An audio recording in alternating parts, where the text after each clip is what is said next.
O time foi vencendo a desconfiança e uma dupla genial veio fazendo a diferença no ataque. É o que você vai ver no segundo episódio da série É Tetra!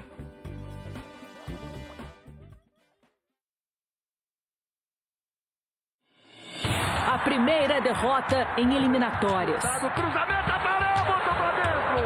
Tafarel botou pra dentro! Uma classificação conquistada no último jogo. O Brasil está classificado para a Copa do Mundo de 94! Uma pressão de 24 anos sem Copas. A gente já tinha errado 24 anos, não pode errar. Uma equipe desacreditada. Você tinha um time de operários com 2 artistas. E um craque polêmico. Por isso que eu sou difícil, sou autêntico, sou real, sou claro.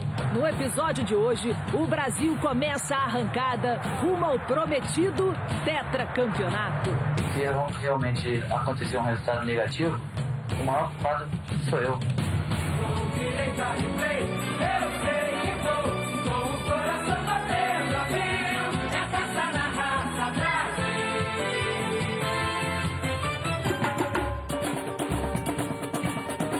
O Brasil fez sua estreia na Copa no estádio de Stanford, na Califórnia.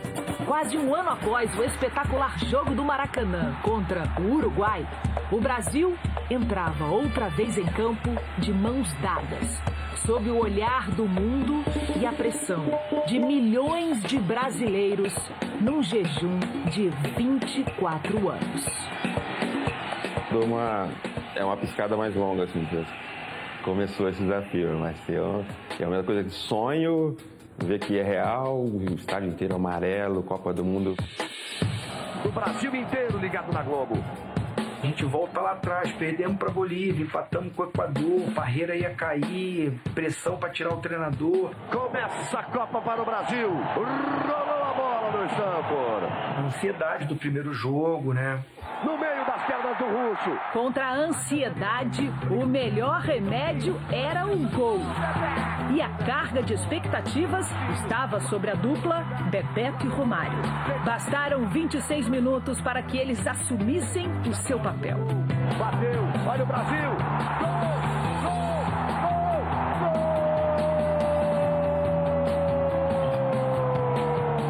É do Brasil. O Romário partiu, botou na frente, lá vai o baixinho. É pênalti. Pênalti é Copa, né? Vamos lá, Raí. O Brasil inteiro com você. Partiu, Raí bateu. É gol, é gol.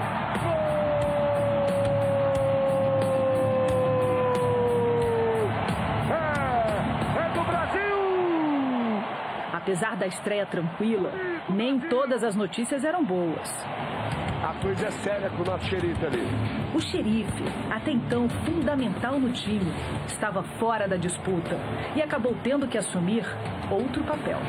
O zagueiro Ricardo Rocha não tem mais condições de jogo. Ele levou a mão na altura da virilha, aparentemente um problema muscular. Eu chorei muito no dia da minha lesão. Eu deixei ele deitado, dormindo, fui no chuveiro tomar um banho, chorei muito, fiquei muito mal. E no outro dia, fiz a ressonância, deu um estiramento. Com 20 dias mais ou menos, ficar parado. 20 dias acabou a Copa do Mundo. Ele só jogou a primeira partida, mas ele foi tão importante quanto qualquer jogador que tenha participado de todos os jogos.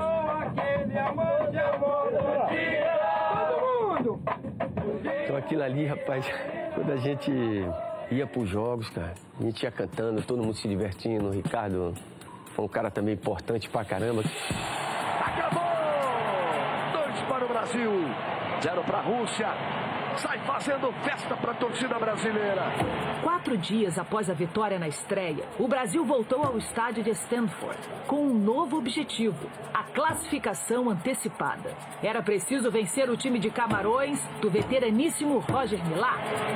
O Brasil insiste, vai para cobrar. Fisicamente muito forte a seleção, até um pouco maldosa. Só abusou, apelou, a vermelharam a vida dele. O jogo mais duro dos camaroneses foi desmontado por um lance de craque, mas executado por um jogador que não carregava lá uma grande fama de bom de bola. Dunga tinha sobre as costas o peso do fracasso da Copa de 90, mas fez uma Copa brilhante em 94. Bota na frente, essa é sua, baixinho. Vamos, garoto! Vamos, garoto! Vamos, garoto! A metida de bola que o Dunga deu foi impressionante. Dunga meteu de curva, deixando o Romário na cara do gol. E a gente gostava dele. Eu e o Zagallo. Veio aquele negócio de 90, era Dunga, ele ficou marcado, estigmatizado, seria o termo. E logo depois do insucesso, você botar a culpa num jogador só, né? É muito difícil assim, né, cara? Batizaram da era Dunga, né, aquela seleção, e Dunga foi execrado. A gente junto, mas ele muito mais.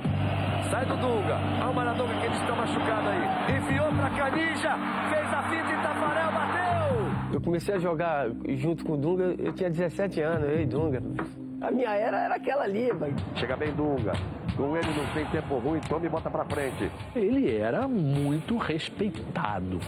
Obrigava o outro time a ter respeito, entendeu? Isso era muito importante no momento em que o Brasil talvez não impusesse tanto respeito pela parte técnica. O Dunga não jogou a bola que o Falcão jogou, obviamente. Mas o Dunga foi campeão. O Dunga chegou em finais. O Falcão não chegou. Dunga por baixo, valeu. Vamos, Raí. Eles podiam falar o que eles quisessem. Mas é por isso que eu te falo, o futebol só tem uma verdade, a vitória. O resto é mentira. Para melhorar de vez o ambiente de Dunga, o segundo gol também começou pelos seus pés. O gol agora é bom, tá na hora certa. Isso, Dunga. Capricha, Jorginho. Vamos que dá o gol! Gol! Gol! Gol! Gol! Aquele meu gol foi o gol que deu aquele famoso banho de água gelada neles, né? Agora, para coroar a classificação, faltava só o outro grande nome do ataque também abrir a sua contagem na Copa. O Parreira sempre falava, o importante é não levar gols, que Bebeto e Romário vão decidir na frente ali. Na frente, segura que eu quero ver. Partiu baixinho, lá vem Bebeto, bateu! É do Brasil! Os números eram ótimos. 2 vitórias, 5 gols a favor, nenhum contra. Mas todo o histórico daquele time e até mesmo o estilo de jogo ainda deixavam dúvidas sobre suas possibilidades na Copa de 94. A gente tinha um trauma de não ter vencido Copas que a gente achava que a gente ia vencer. Não era plasticamente bonito. O Parreira sempre pregou esse negócio de toque de bola, né? Posse de bola. Só quando você tem a posse e não tem o brilho, fica um negócio meio chato, meio pragmático demais. Não era um time para você achar que estava jogando bonito, nem era essa a proposta.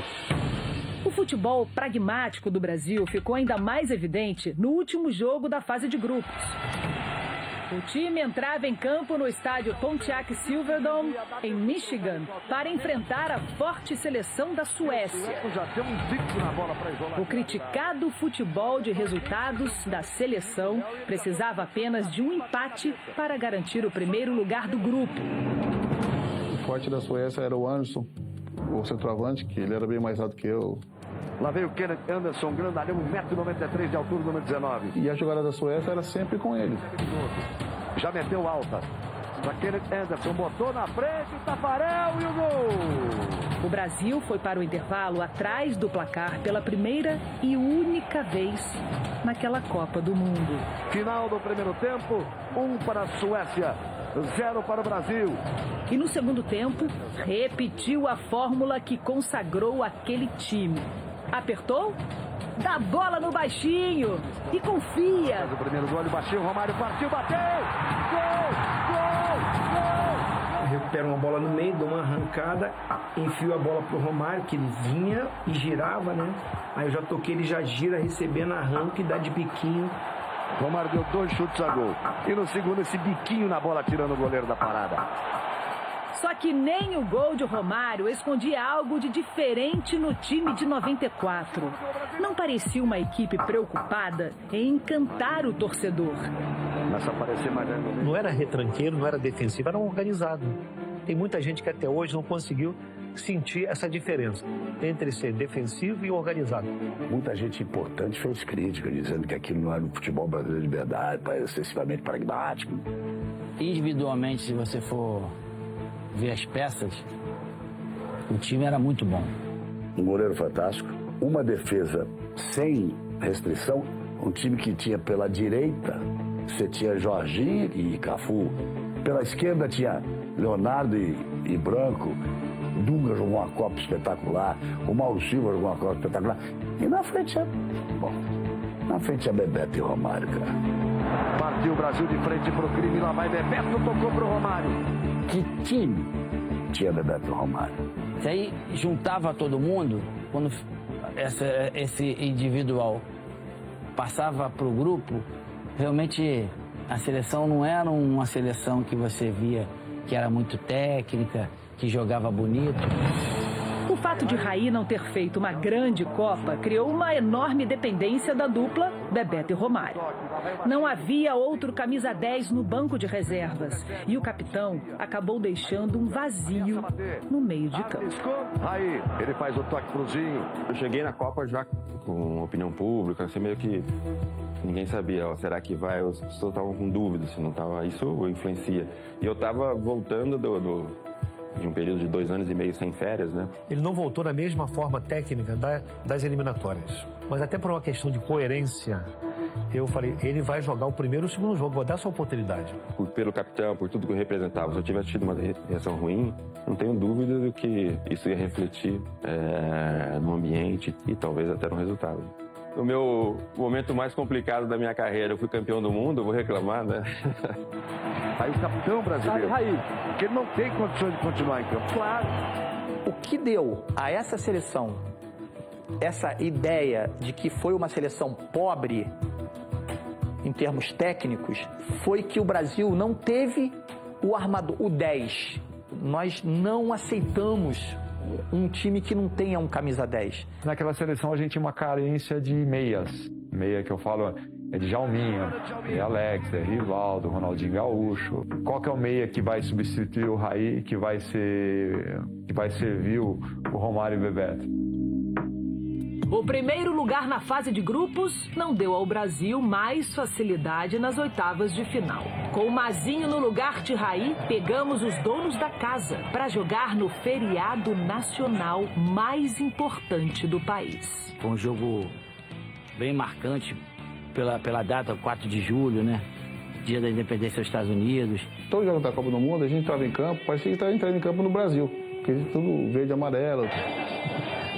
Agora, naquele 4 de julho, o ambiente mudou. A simpatia deu lugar a um outro sentimento que eu não sei te dizer que sentimento que eles tinham. Autoriza Joel Quinho. Rola a bola em Stanford. Aquela turbulência das arquibancadas, aquele clima de patriotismo e confiança abalaram um pouco o time brasileiro. O início do jogo não foi nada promissor. Porque vai sair cartão. Mazinho. O Zinho tentou marcar, não conseguiu. Se complicou, botou no Duley. Olha o cruzamento. Tafarel deixou passar. Nossa, o time entrou num nervosismo. A independência deles é o dia deles. O time entrou massacrado. Cartão amarelo pro Jorginho, porque ele deu mesmo. O Jorginho tá nervoso. O Brasil rouba. Deu cotovelado, o Leonardo está expulso, Leonardo. O Brasil perde a cabeça. O Dunga já poderia ter sido expulso. O Jorginho já poderia ter sido expulso. O Leonardo está sendo expulso. São as oitavas para os Estados Unidos. Ali eu tive medo. Aí parte o baixinho. Partiu, bateu na trave. É só jogar o futebol brasileiro, não o futebol do Parreira, que não é o futebol do Brasil. O time estava tão consistente e tão organizado que é evidente que você ficar com -1 contra os Estados Unidos, naquele calor... Fica aí a lição de um jogador criativo para um técnico burocrático. No único lance que se partiu para cima, abriu espaço e meteu na trave. O jogo foi um sufoco. Se você olhar, eles não ameaçaram em nada. Foi um domínio total, principalmente no segundo tempo, quando nós estávamos com menos um jogador. Dentro do vestiário, a gente lembrou muito esse momento. Será que a gente vai sair nas oitavas, assim como aconteceu em 90. Começa o jogo no segundo tempo, agora é para valer. Para o Brasil mostrar mesmo com 10 de que pode continuar na Copa. O talento e a boa fase de Romário não pareciam ser suficientes naquela tarde. E os pontos fracos do time apareciam como nunca. Foi um jogo que potencializou uma maldosa e eterna visão sobre um dos titulares absolutos do nosso meio de campo. O Brasil tem que ser veloz. Vamos, Zinho, corre, Zinho. Eu era aquele jogador de inversão de bola, a bola tá do lado, vem-me. Aí eu dominava, girava para tocar e ver aquela coisa do enceradeira. Os meninos lá do Cacete Planeta que brincaram com isso.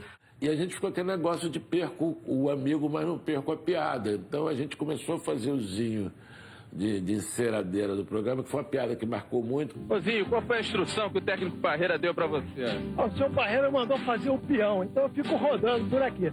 A tática é a seguinte, o Romário passa o rodo lá na frente e eu fico fazendo a enceradeira aqui no meio do campo, entendeu? Fiquei sabendo mais quando cheguei aqui as brincadeiras. Aí não tem jeito, na rua, nego, fala assim, enceradeira e tal. Uma maldade sem tamanho. A função dele era essa.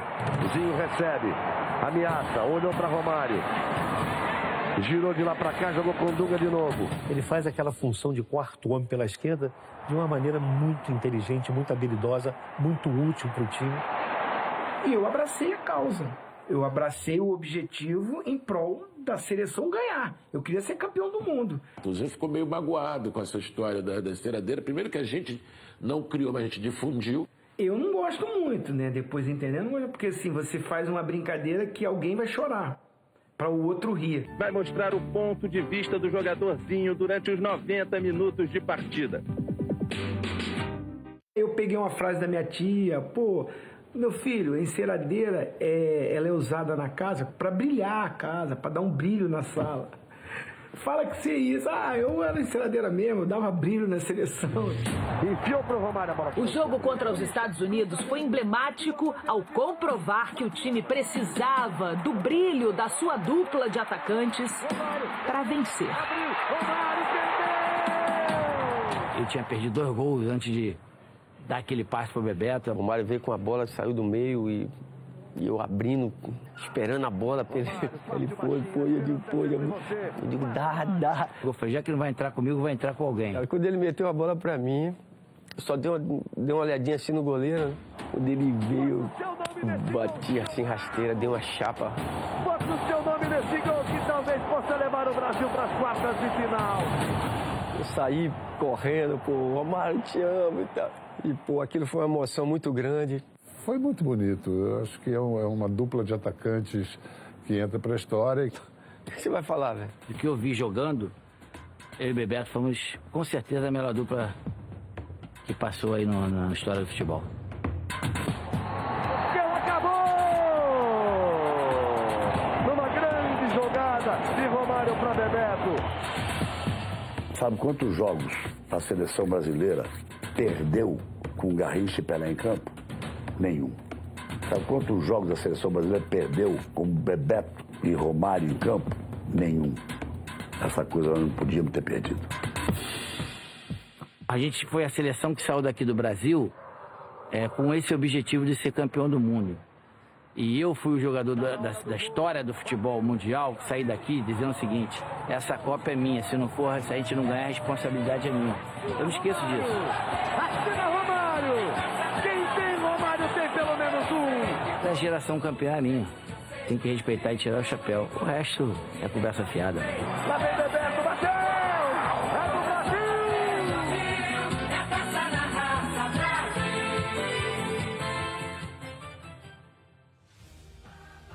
Não sei vocês, mas pra mim nunca houve uma Copa como a de 94. Incrível, né? Romário, volta a jogar aí um pouquinho, Romário. Domingo que